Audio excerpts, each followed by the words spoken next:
Caught Between Two Gangsters. Chapter 6, Shijin City. Isa itong maunlad na bayan na pinaghaharian ng 4 na gang.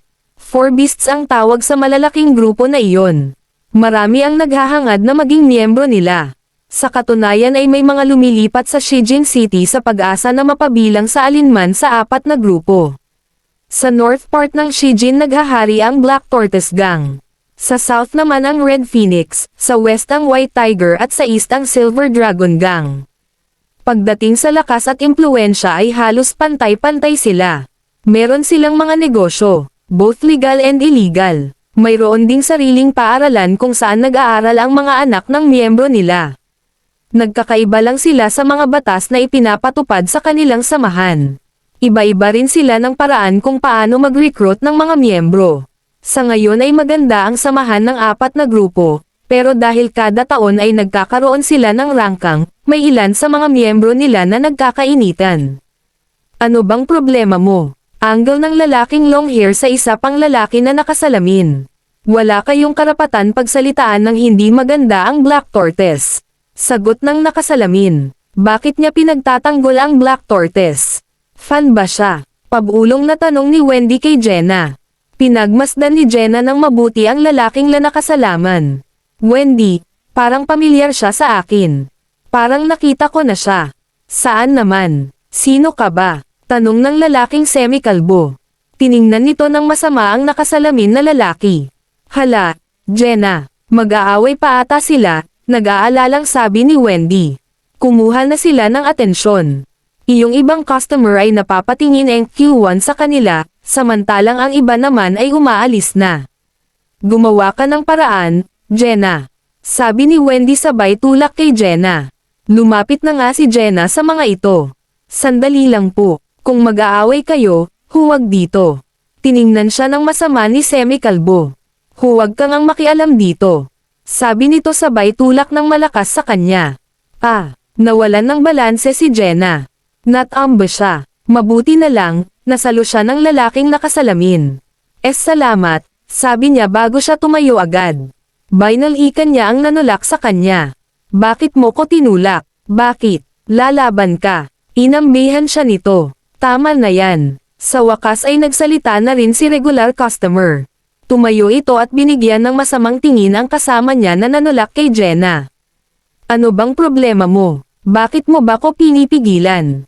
Sagot nito. Tumingin muna si regular customer kay Jenna bago sinagot ang kasamahan. Hindi mo dapat sinasaktan ang mga pangit. Umalis na tayo. Nanguna na sa pag-alis si regular customer. Nagsunuran naman sa kanya ang kanyang mga kasama. Iyong lalaking nang amba kay Jenna na semi-kalbo ang nag-iwan ng pera sa lamesa. Puro salita lang naman pala sila. Mga wala naman palang ibubuga, sabi ng lalaking nakasalamin. Tingnan mo, nagsalita lang ako, nag-alisan na sila, pagyayabang pa nito. Marami pa itong sinabi pero hindi na naintindihan ni Jenna dahil naiwan sa isip niya iyong sinabi ng kanilang regular customer. Hindi mo dapat sinasaktan ang mga pangit. Pangit? Pangit ba talaga ako? Bigla siyang napatanong. Tiningnan siya ng lalaking nakasalamin. Hindi ka naman pangit. Ang cute mo nga sabi nito. Napatingin si Jenna sa lalaki. Dito niya mas napansin ang gwapo nitong mukha. Pamilyar talaga ito. Kung pwede niya lang tanggalin ang makapal nitong salamin. Anong pangalan mo? May boyfriend ka na ba? Magkasunod na tanong ng lalaki. Wala akong boyfriend. Ako si Jenna. Jenna Del Valle, sagot ni Jenna. Ako naman si Tyler Techuo. Nice meeting you, Miss Cutie, sabi nito sabay kindat. Napangiti si Jenna. Medyo kinilig, pero bigla rin siyang napaisip. Ano raw pangalan niya? Ano ulit ang pangalan mo? Biglang tumunog ang cellphone nito. Oh Jake, anong problema? What? Nandyan na naman si April. O sige uuwi na ko. Pagkababa niya sa cellphone niya ay tumingin agad siya kay Jenna. Miss, eto na ang bayad ko. Kumuha siya ng pera sa wallet niya at inilagay sa lamesa. Keep the change na lang, sabi niya bago tumakbo paalis. Sandali, sinundan siya ni Jenna hanggang sa labas, pero nawala na ito agad. Anong nangyari, Jenna? Tanong ni Wendy. Sumunod din ito. Umiling lang naman si Jenna. Hindi na niya sinabi na posibleng ang Mafia Prince ang lalaking iyon. Pero siya nga ba talaga iyon? Kung siya nga, bakit hindi siya nito nakilala gayong nagkita na naman sila? Dahil ba wala na siyang make-up? Kung sa bagay, siya rin naman. Hindi niya rin nakilala agad ang lalaki dahil sa suot nitong makapal na salamin. Erasure Maze. Biglang bati ni Wendy. May mga customer na uli kasi na dumating. Yumuko na rin si Jenna bilang pagbati. Pagka-uwi ni Jenna galing sa trabaho ay agad niyang sinabi kay Morris ang mga nangyari. Sigurado ka ba talaga na ang Mafia Prince yun? Duda si Morris sa kwento ng kanyang ate. Magkasama sila ngayon na nasa sala. Parehong nakaupo sa sofa habang kumakain ng yema cake at ice cream. Sumubo muna si Jenna ng isang katsarang ice cream bago sumagot. Medyo hawig naman sila at saka sinabi niya na Tyler Techuo ang pangalan niya. Baka kasi nagpapanggap lang yun o baka kapangalan lang. Iyon ba ang tingin mo? Para kasing imposible na ang isang katulad niya ay pumunta sa isang maliit na restaurant tulad ng Hanamaki. Napaisip si Jenna. May punto si Morris. Pangmasa kasi ang Hanamaki. Iyong mga simpleng tao lang ang kadalasan na napunta. Hindi kaya nagpunta siya para sa akin. Kasi di ba nagkita na kami? Baka hinanap niya ko. Nanliit ang mga mata ni Morris. Ang assuming mo naman ate. Medyo natawa si Jenna bago sumubo ulit ng ice cream. Pagkatapos ay bigla itong natahimik. Bakit ate? Tanong ni Morris. May naisip ako, Morris. Ano naman yun? Tanong ni Morris pagkasubo ng yema cake. Baka isa itong sign. Anong sign? Sign na tama ang naisip kong plano na akitin ang Mafia Prince.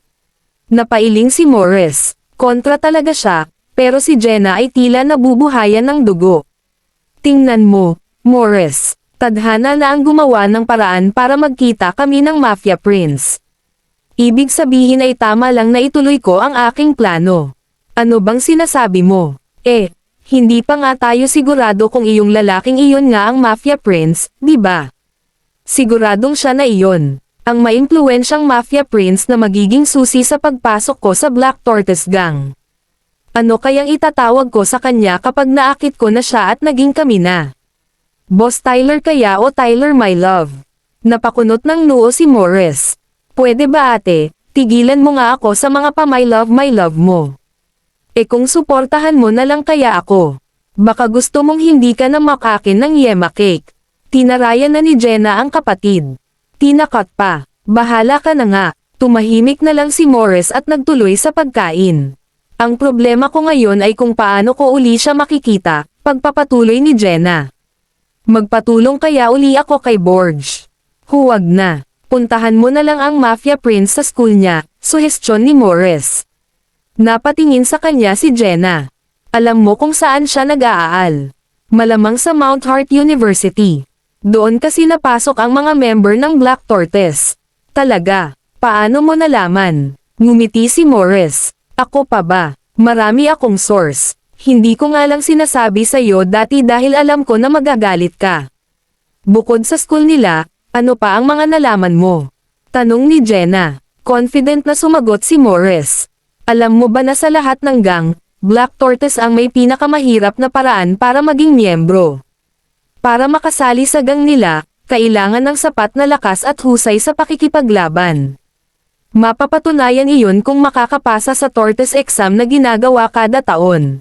Kahit anak ng miyembro nila, kahit nga anak pa ng kasalukuyang leader ay hindi maaaring maging ganap na bahagi ng Black Tortoise kung hindi makakapasa sa exam na iyon. Kaya nga may usap-usapan na may isang underground training school ang Black Tortoise kung saan bata pa lang ay dinadala na ang anak nila para sanayin at maging handa sa pagkuha ng exam. CTG ang tawag sa underground school na sinasabi mo. Short for Chelonian Training Ground, sabi ni Jenna kay Morris. Ha, alam mo na pala ang tungkol sa school na iyon, ate. Hindi iyon inasahan ni Morris. Tumanggaw lang naman si Jenna. Hindi na nito sinabi na dating guro roon si White Wing. Nakapasok ka ba ron? Biglang tanong ni Morris. Kasabay ng tanong na iyon ang pag-flashback kay Jenna sa isang alaala. Noong bata pa siya ay kasama niya ang kanyang mama na nakatayo sa labas ng tarangkahan ng school na iyon. Ate, Niligpit na ni Jenna ang pinagkainan nila. Kung nakapasok ako ron sa tingin mo ba magbubuo pa ako ng sarili kong gang? Sabi niya kay Morris habang naglilinis. Siya nga naman, sagot ni Morris. Ang mabuti pa sabihin mo na lang sa akin kung saan iyong current school ni na Boss Tyler para mapuntahan ko. Sige, sasabihin ko sa'yo ang address, pero hindi ako sure kung makakapasok ka, sabi ni Morris. Okay lang, susubukan ko pa rin, sagot ni Jenna. Kung nakarating ka dito sa dulo baka pwede makahingi ng likes at subscribe. Kita-kita ulit sa susunod na chapter.